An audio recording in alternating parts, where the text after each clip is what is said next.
Jangan bilang-bilang bersama saya Coach Wira kembali di acara podcast Mantra Hati, Manajemen Transformasi Harapan dan Tindakan. Nah, pada video kali ini saya akan berbagi tips tentang bagaimana atau apa yang harus kita hadapi saat melewati pergantian tahun baru. Jadi khususnya di Bali setelah perayaan Nyepi atau secara nasional, setiap pergantian tahun baru pasti seseorang akan mulai mengisi dirinya setelah melihat apa yang dilakukan di tahun-tahun sebelumnya dan menyiapkan diri di tahun yang akan datang, maka dia harus melakukan action pada hari ini. Ada 5 hal yang penting kita lakukan semua. Dan sebelum lanjut, saya ingin menyampaikan bahwa video ini tidak bermaksud untuk menggurui atau berbagi sesuatu yang sangat penting bagi Anda semua. Ini hanya sebuah video ketika kita mengisi waktu pada saat kondisi sekarang, yaitu di social distancing. Jadi kami akan terus mengupload video-video yang memberikan beberapa informasi dan pengetahuan untuk melengkapi. Dan bagi Anda yang sudah tahu segala sesuatu yang sudah Anda lakukan, cukup merefresh atau sekedar untuk mendapatkan tambahan hal baru saja. Baik, ada 5 hal yang harus kita lakukan dalam persiapan mengisi pergantian tahun. Khususnya di Bali saya sebut dengan setelah Hari Raya Nyepi, apa sih yang harus kita lakukan? Ada 5 hal yang harus kita lakukan. Jadi saya sebut dengan istilah sadar. Kita harus sadar. Ya, sadar di sini bukan makna sesungguhnya. Sadar merupakan singkatan yang sudah saya pelajari dari sekian lama. Ya, saya sudah melatih SDM di seluruh Indonesia sejak tahun 2008 hingga saat ini.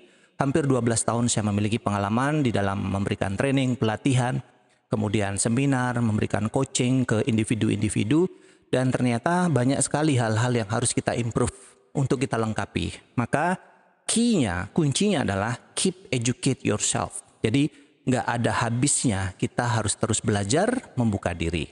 Nah, kembali lagi kepada sadar. Sadar itu yang pertama adalah kita dalam mengisi pergantian tahun harus mampu melakukan shifting. Yang saya maksud shifting itu adalah begini. Jika sebelumnya Anda memiliki kebiasaan yang menunda-nunda, jadi mulailah sekarang berubah, shifting kebiasaan Anda dengan hal yang paling sederhana, paling kecil. Cukup 1% saja.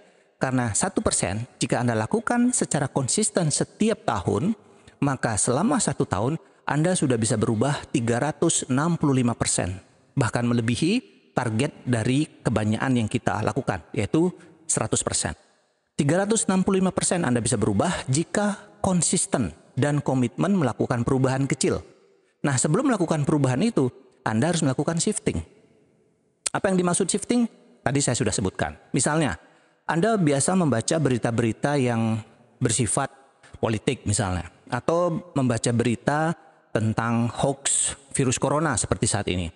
Anda shifting sekarang, mengganti konten bacaan Anda. Itu yang saya maksud, bersiaplah melakukan shifting.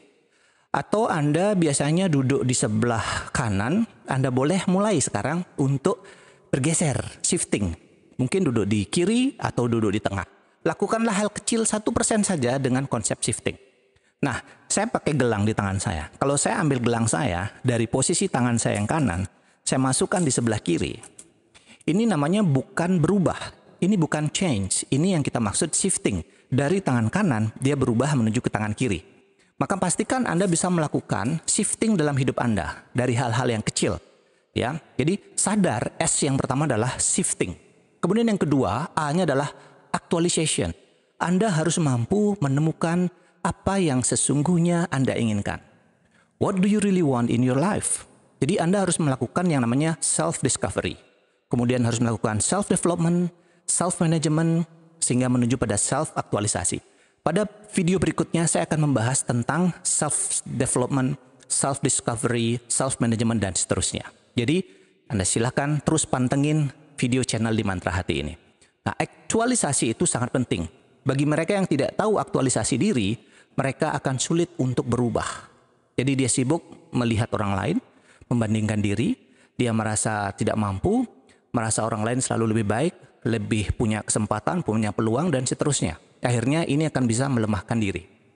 Jadi yang kedua adalah aktualisasi. Sementara kalau kita bicara yang ketiga, D sekarang. Ya, D itulah desire. Anda harus memiliki burning desire. Jadi di dalam burning desire Anda harus ada yang namanya belief di dalamnya. Ada satu keyakinan. Kenapa orang yang sudah punya keinginan, desire, tapi belum bisa mewujudkan apa yang mereka inginkan? Bisa jadi ya, bisa jadi. Karena di dalam desire mereka, keinginan mereka, tidak ada keyakinan. Yang kedua, kalaupun ada keyakinannya, keyakinan ini tidak selaras. Belief dalam dirinya tidak selaras. Contoh gampang begini. Anda ingin punya uang banyak dalam hidup ini.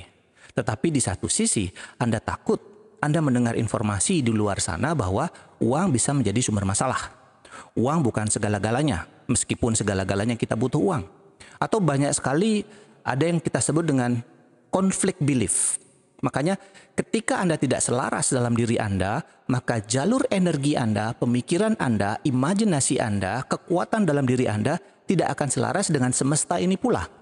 Maka saya katakan yang terpenting adalah bagaimana Anda melakukan dan menyelaraskan belief Anda dari keinginan yang Anda miliki. Kemudian tadi sudah yang ketiga, yang keempat. Yang keempat adalah action. Jadi setelah Anda memiliki burning desire, bersamaan dengan belief dan keyakinan yang selaras, saya yakin Anda akan mampu bergerak dengan sumber motivasi dari dalam diri Anda, bukan dari luar diri Anda. Karena kalau Anda berubah didorong oleh faktor eksternal, maka perubahan Anda tidak akan bertahan lama. Anda akan berubahnya sesaat dan sesaat saja. Maka action ini sangat penting bagi Anda. Bagaimana dong caranya action? Ingat desire Anda, ingat belief Anda, kemudian Anda harus melakukan aktualisasi diri, ketahui apa yang Anda inginkan, dan tadi di awal kita berbicara tentang shifting lah. Lakukanlah shifting kecil-kecilan dulu sampai akhirnya Anda bisa melakukan change, perubahan. Kemudian setelah Anda melakukan action, R yang terakhir, yaitu responsible. Anda harus bertanggung jawab sama hidup Anda harus bertanggung jawab terhadap keputusan Anda harus bertanggung jawab terhadap apapun yang Anda inginkan dalam hidup ini. Jika ada orang yang harus disalahkan atas perubahan, kemajuan, atau ketika kita bicara sukses, tidak lain dan tidak bukan, itu adalah diri kita sendiri. Maka mulai sekarang, 5 metode ini atau 5 tips ini yang saya sebut sebagai sadar. Sadarlah sama diri untuk mengisi perubahan di setiap pergantian tahun. Apakah kita harus berubah setiap pergantian tahun? No, Anda bisa berubah setiap saat, anytime. Tidak perlu harus ada hal-hal besar, hal-hal khusus dalam hidup Anda. Ketika Anda berkomitmen, bukan komat-kamit, saya yakin Anda mampu bisa melakukan perubahan. Untuk itu, di dalam video-video berikutnya, saya akan membahas tentang pentingnya melakukan self-discovery. Kemudian kita harus mampu melakukan self-management, mendevelop kita sendiri dalam konsep bagaimana Anda tahu mengembangkan diri Anda dengan sumber daya, potensi, kekuatan yang Tuhan sudah berikan. Jadi, jika saya rangkum, ada 5 tips sadar untuk bisa mengisi pergantian tahun setelah Hari Raya Nyepi, khususnya bagi teman-teman yang ada di Bali.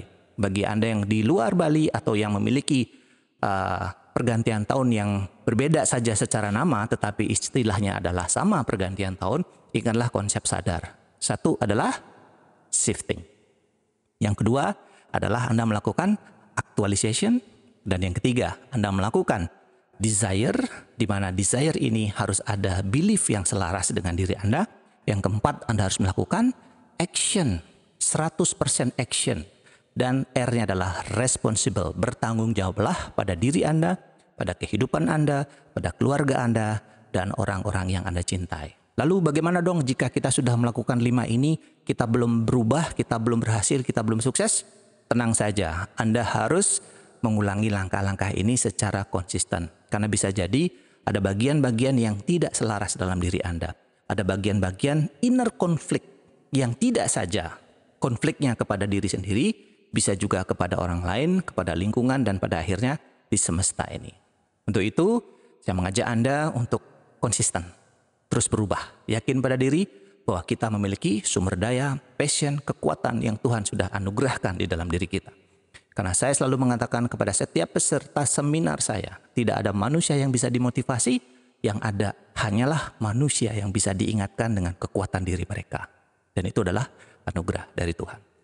Saya mengundang Anda untuk like video ini, karena jika Anda like video ini, saya akan mengetahui apakah Anda menyukai konten video ini, dan juga memberikan komen. Dari komen-komen ini yang bisa membangun Atau bahkan nanti dari komen Anda saya bisa angkat menjadi sebuah video yang bisa memberikan pemahaman bagi kita semua. Dan tentu ingat di subscribe dan pencet tombol belnya supaya ketika saya mengupload video Anda sudah langsung tahu update video-video tentang pengembangan diri atau di mantra hati ini yang saya berikan kepada Anda semua secara gratis di acara Mantra Hati, dan khususnya di saat kita, bangsa kita ini sedang menjalani proses yang kita sebut dengan penerapan social distancing. Nah, bagi Anda semua yang baru kenal dengan saya, Coach Wira, Anda boleh lihat YouTube channel official saya di Ketut Wiratama. Jadi di situ ada semua video-video saya, video training seminar saya yang ada, termasuk ada beberapa tips yang mungkin saat ini Anda butuhkan, yaitu diantaranya mendeteksi kebohongan, bagaimana menguji atau mengetahui kesetiaan pasangan Anda, dan seterusnya. Silakan masuk di YouTube channel saya yang official. Dan di Mantra Hati ini khusus kita akan membahas video-video tentang pengembangan diri, life skill, social relationship, atau bahan-bahan yang ingin Anda tanyakan. Bersama saya, Coach Wira, jangan bilang-bilang.